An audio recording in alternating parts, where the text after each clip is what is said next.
ரெண்டு விஷயம் உங்க வாழ்க்கையில் இருந்துச்சுன்னா எல்லாம் உங்களை பாதுகாத்துக்கிட்டே இருப்பான். முக்கியமான அறிவுரையா எடுத்துக்கோங்க.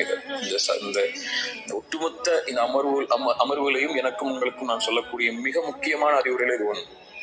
ரெண்டு விஷயம் உங்க வாழ்க்கையில் இருந்துச்சுன்னா அல்லாஹ் உங்களை எல்லா இடத்துலையும் பாதுகாப்பான். ஒண்ணு, குர்ஆன காலையிலேயும் மாலையிலையும் ஓதும்.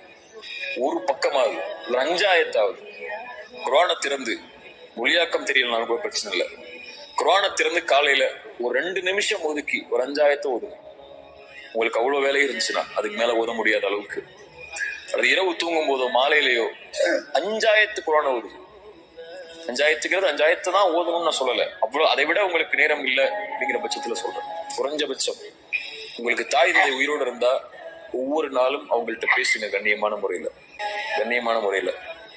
இந்த ரெண்டை நீங்க செஞ்சீங்கன்னா அல்லாஹ்வுடைய பாதுகாப்புல இருந்து நீங்க விலகவே மாட்டீங்க.